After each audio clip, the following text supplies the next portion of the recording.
A very good afternoon to you all, and welcome to what I hope will be an interesting session on a topic that I hope all of us are interested in, given that we are the majority.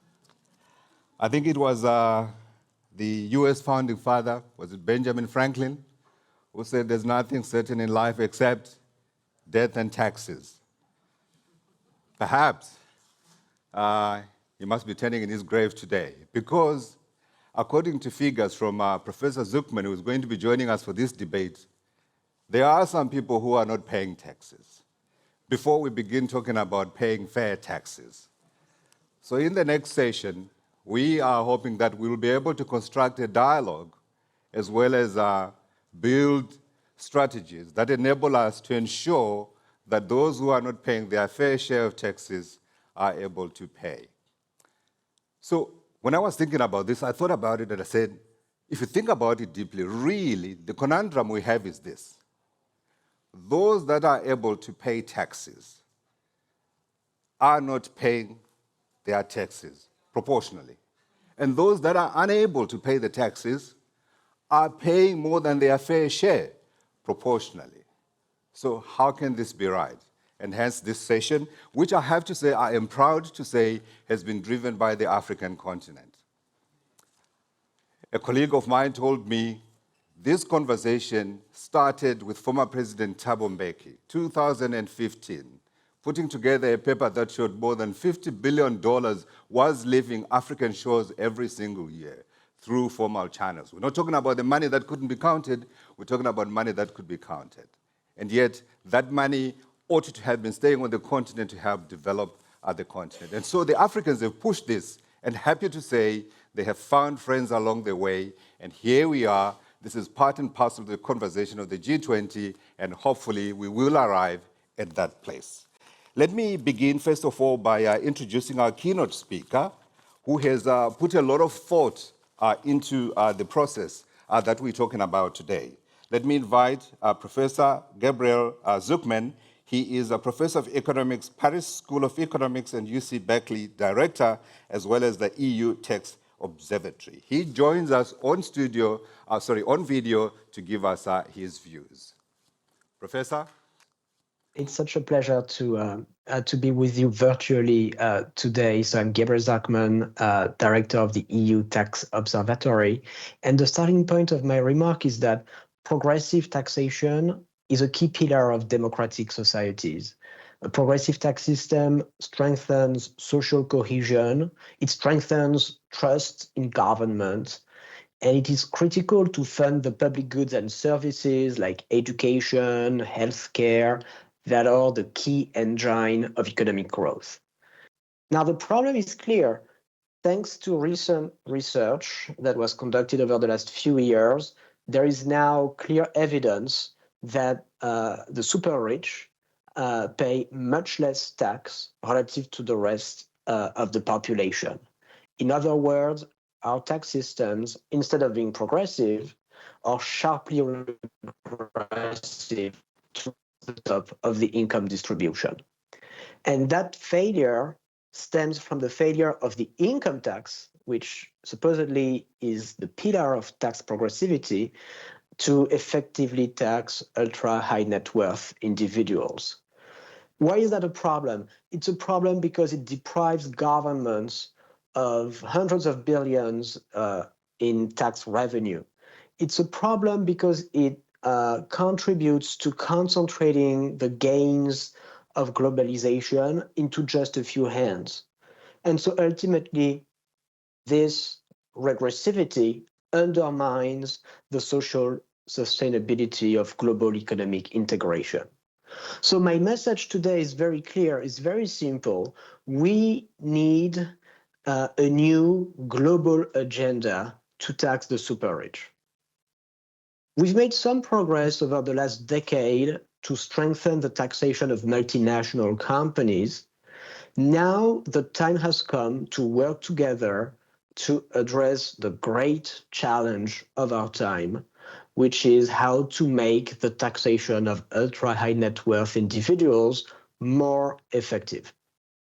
So I've tried to contribute to that collective thinking by writing a report in June, a report that was commissioned by the G20 presidency. And in this report, I made a proposal for a coordinated minimum standard ensuring that the super rich globally pay a minimum amount of tax each year. In the baseline proposal, global dollar billionaires, we're talking about 3,000 individuals, would have to pay the equivalent of at least 2% of their wealth in tax each year. A minimum tax like that, a modest minimum tax of 2%, would raise more than $200 billion in tax revenue globally. Extending the tax to people with more than $100 million in net wealth would generate an additional $100 to $140 billion in revenue. By construction, we're talking about money that would be collected from economic actors who are both extremely wealthy and also extremely undertaxed. Someone who already pays at least 2% of their wealth in tax would have nothing more to pay. So this mechanism would be squarely focused on super rich people who pay super little. This standard would effectively address the regressive features of our tax systems. In the baseline proposal, the tax rate of billionaires would become no lower than the tax rate of middle-class workers. We're essentially asking billionaires to pay at least as much tax as their secretaries. Nothing else. I think we should all be able to agree on that minimum standard. And so in addition to raising a lot of revenues, there would be clear benefits in terms of increased social trust and cohesion. I want to emphasize that this is not only far from it, this is not a global north issue. This is also very much a key issue for global south countries. It's true that most billionaires are in the north, but you have centimillionaires everywhere, in African countries, all over the world, in Asian countries, in all global south countries, essentially, you have people with tens of millions, hundreds of millions of dollars in net wealth who are massively undertaxed today. And second, and most importantly, it's important to understand that it's difficult to pass other progressive tax reforms anywhere as long as the truly super wealthy remain tax-free. So if we make progress in strengthening the taxation of ultra-high net worth individuals everywhere, it's going to make a tremendous difference for each and every country, and especially for global south countries. Now, that issue is not only something to be discussed among G20 countries, it requires a truly inclusive international discussion. There is, as you know, very exciting work going on at the UN to create a framework convention on taxation. And let me be very clear that the taxation of the super rich should, in my view, be an early protocol at the United Nations. Let me also be very clear that a coordinated minimum tax on the super rich is not some kind of, pipe dream or utopia. It's something that has become technically feasible. We know that because in 2021, more than 130 countries agreed on a common minimum tax for multinational companies. So we now know that tax competition is not some kind of law of nature.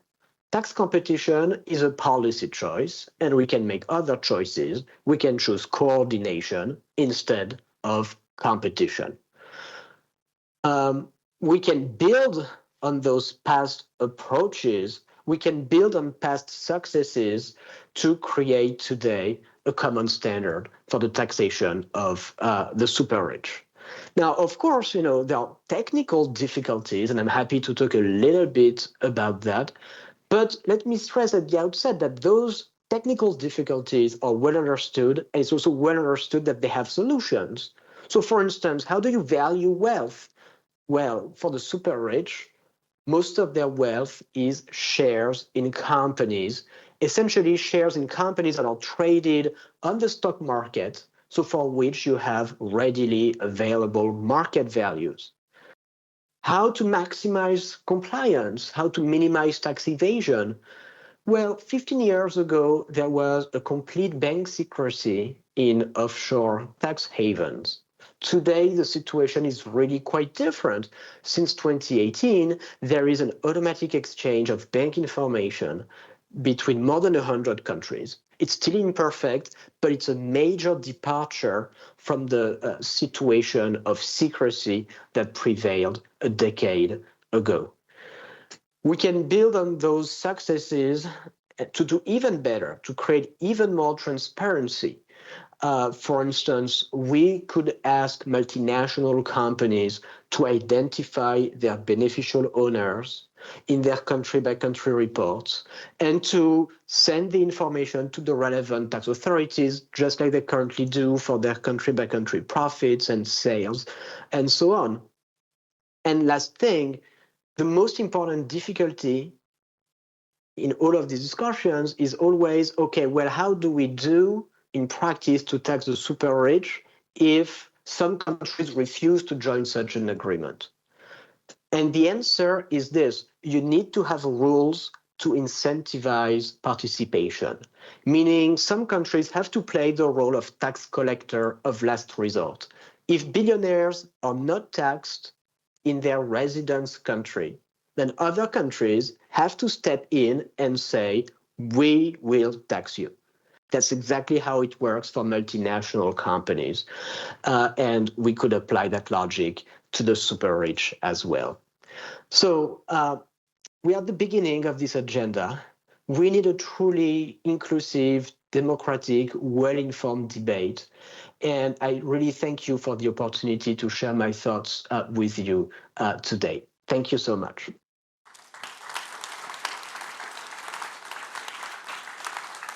Thank you. Thank you, Professor, for your thoughts. Thank you. And just to add one little tidbit, in this day of artificial intelligence, of course, that information is all now available. I remember speaking to the South African Revenue Services Tax Commissioner, and they were saying to me, Godfrey, AI is my friend. I know what's going on. So let's make sure everyone is on board. Thank you, Professor, for your time and your thoughts.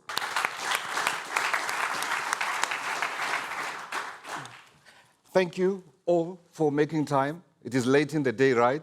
On day 2. So a little bit of energy has gone out of the room. I'd like to bring it back as much as possible. But I think our topic energizes us, doesn't it? Because as the professor was saying, this is not a problem for the South, neither is it a problem for the North. It is a global problem. And one other point that I picked up from what you were saying was that we are talking about, perhaps in some instances, people who are moving from one jurisdiction to another. And I go back to Africa. 54 billionaires on our continent, but there are only 21 that are now resident on our continent. But I wanted to know, from a German perspective, is this an issue that you're dealing with in terms of perhaps people who are, as you call them, the super rich, not paying their fair share of taxes? I think it is a really important topic for every country in the world, because inequality is really high in the world. We heard the numbers. The 5 richest people in the world, they doubled their income in the last 4 years. And 50% of the world getting poorer and poorer. And inequality, that is really a threat for societies. It hampers innovation. So the countries cannot develop if they have such a lot of inequality. It makes it difficult in a society to reach a consensus when the inequality is so high. And high inequality increases social tensions. And that means that we are hindered in going forward and bringing solutions forward. And we have such a lot of problems in the world. We are not able to accept this inequality because we need to solve the problem of climate change, of the problems of loss of biodiversity, the social problems we have in the world. Artificial intelligence, a track here on the conference also. And therefore, we need to solve the problem of inequality. And it is important because it is not good for the society, but governments also need revenues. So we need the money for climate action, for education, for social protection, and many other things. So it is the most effective way to have a fair taxation, and it is needed. Why we don't do that? So, okay, there's said that is not easy. Yeah. Yes, taxation is never easy. So there is a way to solve that problem. Professor Zuckman showed that way. And when 700 million people in the world live with extreme poverty, and it's nearly 700 million people, from less than $2.50 a day, and on the other hand, we have the super rich who don't pay their fair share for that. I think that is something that needs political action, and I really applaud Brazil as G20 presidency to raise that and to bring that forward. And fair taxation, I think we need this political momentum that is gathered now with these G20 presidency, with the way how we can do that taxation to bring that forward. Knowing about that's not easy, but I know when our Chancellor, the former Finance Minister Olaf Scholz, started to discuss a minimum taxation for the companies, everybody said, no, that's impossible to do, don't start it. He started it, he was successful, now we are on the way to have a minimum taxation in the world for the companies. Why it should not be possible to have a minimum taxation also for the super rich? Is it a universal view, Minister, within the EU that this is something that ought to be done? No, it is not. We are not the majority at the moment. Sure. Some of the finance ministers, they avoid taxation at all. They don't want to discuss about taxation. That is normal in some times because they think that the people don't vote them if they talk about taxation. But we want to tax the super rich. That the number is 3,000, Professor Seckman said. Yeah. Super rich people. Yeah. And I think a lot of them call us for action. They call us, please tax me. So let us do what they want, tax them. So why not? it is still work to do. Yeah. I don't underestimate that. Yeah. But we need to do that work. Yeah, and I think it is a fair point that you make that some of them are saying, actually, please do tax us. I remember we were in Davos in January. Yes. This conversation came up, and of course, so we need the politicians to get on board, including those who are reluctant participants, let me put it that way. Let me come to you, Commissioner Muchanga, and ask about our continent, home to perhaps the most unequal society in the world, South Africa, competing with Brazil, the two co-chairs who are driving this, so it's great. I think it's particularly relevant that these two countries are driving this conversation. But I wanted to know, from your perspective, the relevance of this discussion when you sit in Addis Ababa and you discuss economic development on the continent. There are quite a number of indicators. Thank you to be here. Certainly, it's a very, very important discussion. There are a lot of indicators. One of the indicators is that for Africa to move forward, we need to broaden and deepen our fiscal space. Right now, Africa has the lowest tax to GDP ratio around the world. It's about 15.1%, 2021. 2 weeks ago, there was an article by the Economist magazine. It looked at broadly the issue of development. The title was Arrested Development in the Developing World is going down. And one of the key indicators which came from there is that that figure has gone down from 15.1% to 5%, which is very, very, very low. Then put on top the issue that it used to be 50 billion when Thabo Mbeki wrote the report. Yeah.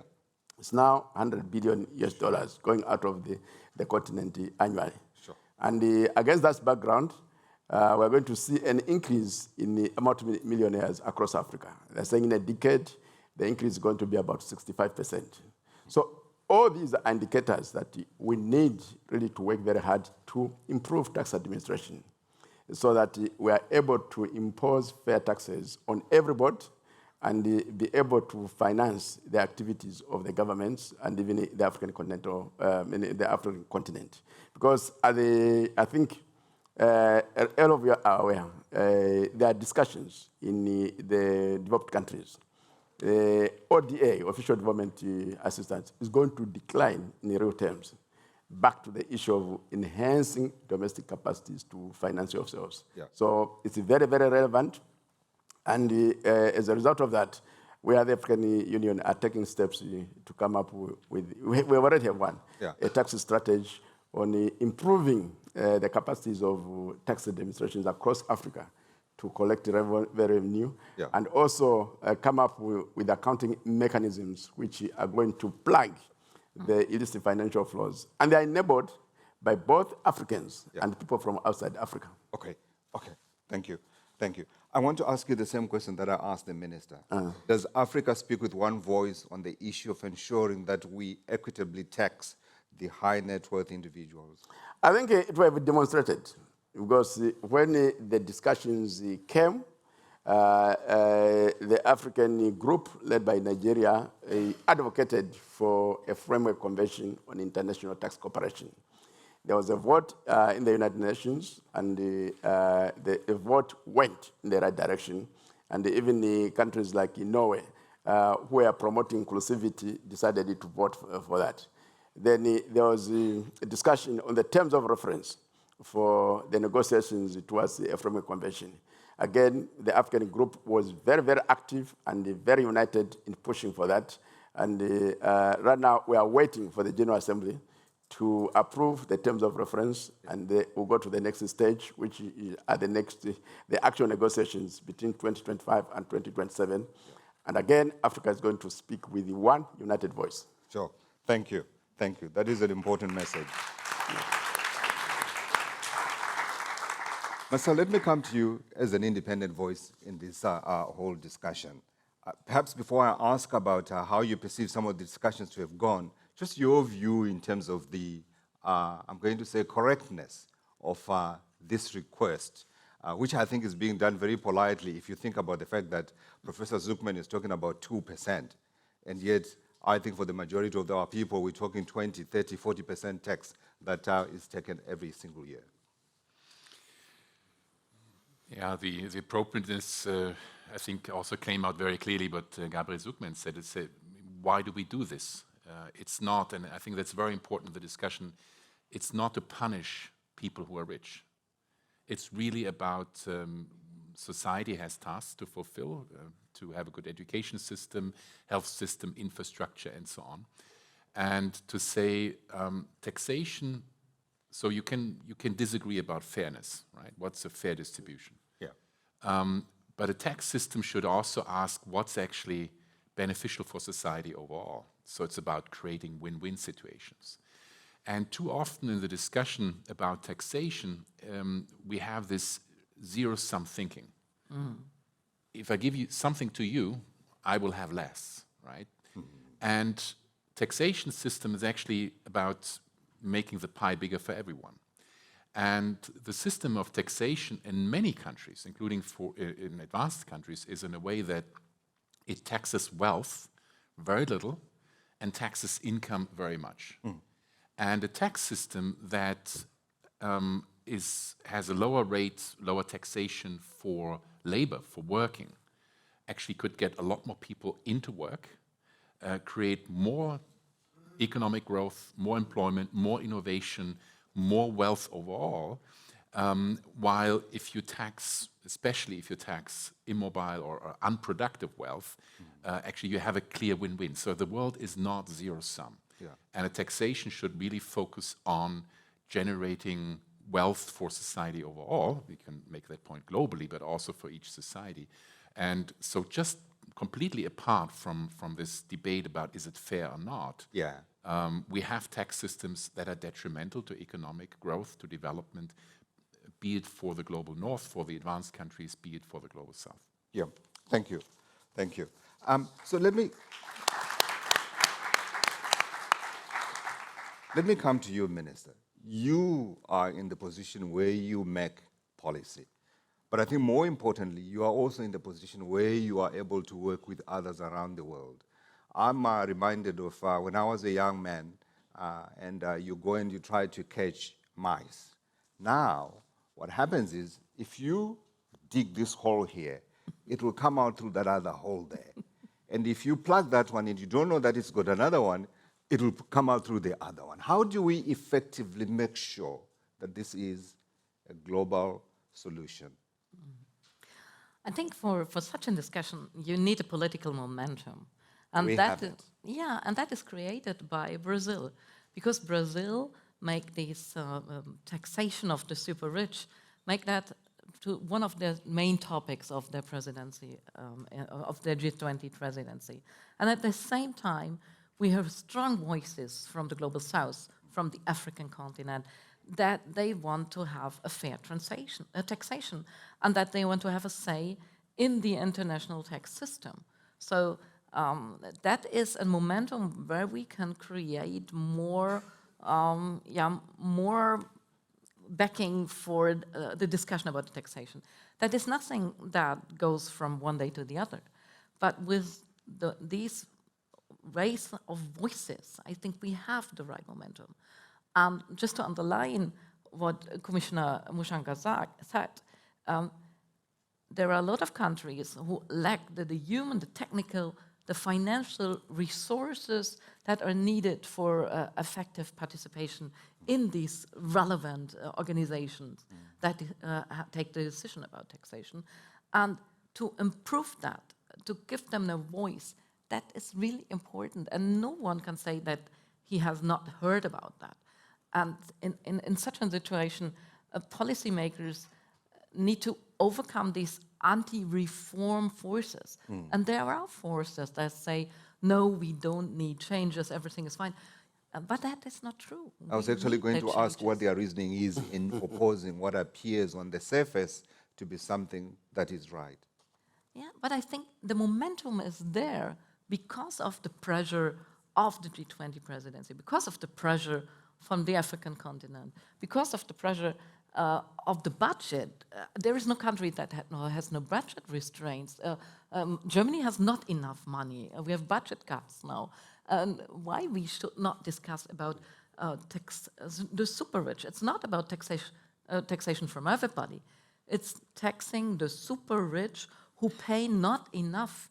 It is not taxing everybody, just the ones who pay not enough. And I think it is hard to argue against that. So we have the better arguments, and now we need to work on majorities. There is a strong voice from the Global South, from Brazil, from parts of Europe. I established I put forward a newspaper article together with South Africa, with Spain. There are countries who will drive that, or persons who drive that forward. And so there is a chance to bring that discussion forward. Yeah, and the numbers are frightening. Yes. From Professor Zuckman, he says that when you take those 3,000 individuals who are dollar billionaires, on average, you're talking about not to 0.5% of them actually paying taxes, i.e., there is a number that's zero where there's virtually no tax that is being paid. Commissioner, if I can come to you and ask from an AU perspective, what sort of priorities do you see here for the continent in trying to advance international tax cooperation? And then also, you are now a member of the G20. So I wanted you to speak, if you can put that hat on as well, how we move this forward and connect with AU aims.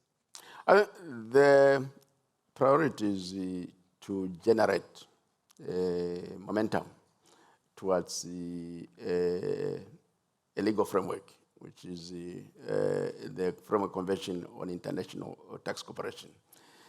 That the terms of reference have been defined is a very good step. The next step is to see the position of the General Assembly, which is ongoing. They're going to come up with a decision. And as Africa, we're going to look very, very critically at the voting pattern to see how they come up. Now, when the voting pattern comes up, we're going to match it against the pronouncements, the background of the pronouncements that have been made. For example, if you look at this document, which is guiding us the program here, there's wording here which is very, very critical. Together, we co-create sustainable development. So what it means is that there's need for collective effort among all of us to move in one direction. And again, if you look at the Pact for the Future, which came out of the Summit for the Future, there's commitment to strengthening multilateralism. Again, it means moving together. And here, especially in the opening ceremony yesterday, there was a lot of talk about the need for international financial reform. On the issue of taxation, it means that we need an inclusive framework. So this is our number one priority, to spearhead, to continue moving so that we finalize the negotiations. And when that is done, we need countries now to put their signatures to the document. Yeah. And after putting the signatures to the document, which is the next step, we need the ratification so that it becomes an international document that is binding.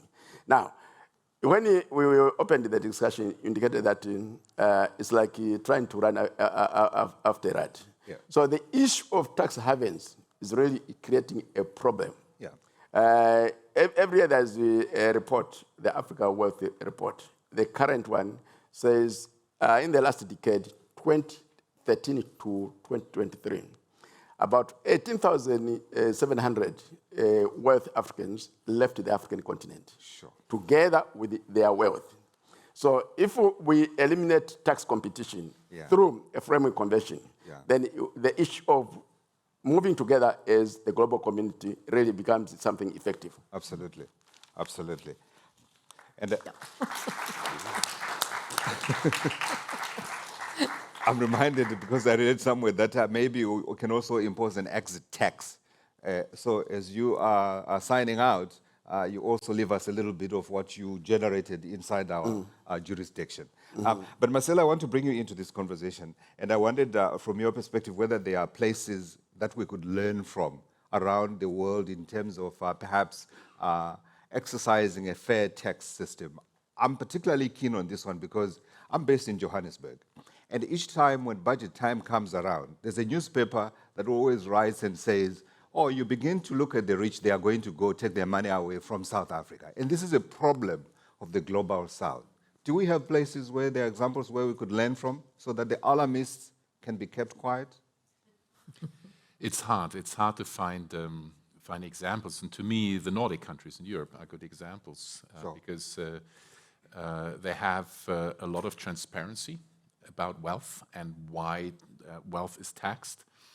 And the key point is, and Svenja Schulze made that point, is of course you need political momentum. You need the decision makers, politicians, governments worldwide to support it. But you also need broad support within society. And I think one of the biggest impediments is that, surprisingly, you often don't have that support within society. And partly because there are myths that are simply wrong, and we need to demystify some of that discussion. And Gabriel Zuckman mentioned one, and you mentioned one, namely that the ultra-high net wealth individuals often don't pay any taxes or pay very little taxes. A second myth is, well, you know, they deserve all of that because they worked hard for it. Fact is, the majority of that wealth is inherited. It's not based on people's own efforts. A third myth is it's impossible to do administratively. By the way, also in Germany, the argument against the wealth tax, we had that till 1997, then it wasn't abolished, but it wasn't raised anymore. The argument today is, oh, it's so expensive to actually determine how much wealth individuals have. And also that's a myth. That's not true. Actually, to determine wealth is not more costly than determine income taxes, for instance. So that's another myth. And so I think it's very important to clarify where does wealth come from, what is the purpose of taxation, and to get the support of citizens. I think that is really the crucial issue, because especially in a democracy, if you don't have that, it's very difficult for governments to do that. And again, Svenja Schulze mentioned that, they're actually also in Europe, lots of politicians, lots of governments who are very reluctant to talk about that because they feel the backlash. Yeah. So it's really about getting a debate, a public debate, to get rid of the wrong myths that are there and get the facts on the table, and then very objectively and factually try to work on a solution. Absolutely, absolutely. So the next question, I'm going to ask you, Marcel, if you'd like to participate in it, but you have every right to say, I don't want to participate in this one. But to our politicians, I'm going to ask this question. Commissioner Mchanga, do we need the UN in this? Absolutely. How? Inclusivity. Everybody comes on board. And we need it, because from when you are at the United Nations, it means all the nations of the world are coming together. And they say we need to move in this direction, and we are moving in that direction. Way back, we started the discussion on environment in Sweden. And around 1989, it became a topical issue, and we started negotiations. And now the issue of sustainable development is a factor of life, and it's no longer at the United Nations. We are discussing here at the level of every city. And at the level of a city, we are bringing governments, we are bringing the private sector and civil society. So we need the UN really to say, let's have an inclusive framework that really promotes unity and togetherness in the sustainable development. And by the way, a number of researchers has emerged that the super-rich are more or less also responsible for consumerism. And as a result, we are affecting their environment adversely. And they are also not really contributing to public investments in education and other infrastructure because of the subsidies that they are getting. So this is unfair, and the UN removes that unfairness is an instrument for equity. I wanted to come to you, Marcel, and ask a controversial question a little bit, and ask the question if it's perhaps more important for developing countries to tax the ultra-rich than it is for developed countries. Because for developed countries, you can see where the money is going, whereas in our countries, the portals are everywhere, the hospitals have no medicines, and yet there are people who are rich beyond words. Yes, that also would have been my answer to your previous question.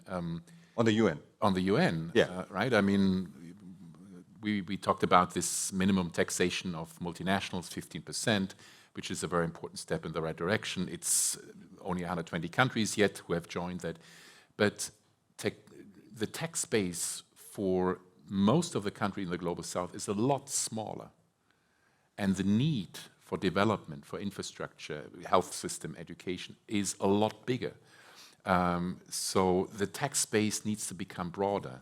There needs to be more tax revenues in order to tackle those challenges. And the choices countries in the Global South is, do we tax income, people who work hard? And then you have the detrimental effect that it provides disincentives. So it's a much more important issue for the Global South to say, we need to broaden the tax base, we need to generate tax revenues in order to tackle those challenges.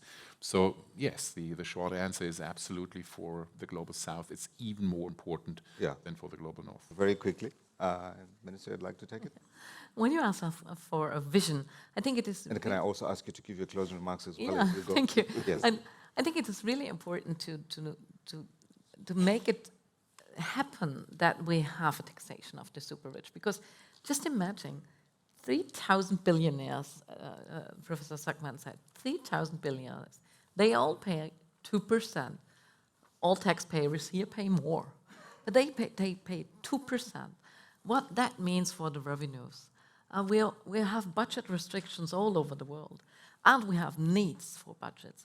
And I think, imagine that there is money in the world, and it's not enough to have 0.7 of ODA and 99.3 working against that. Yeah. we need to bring more of these 99.3 in the right direction.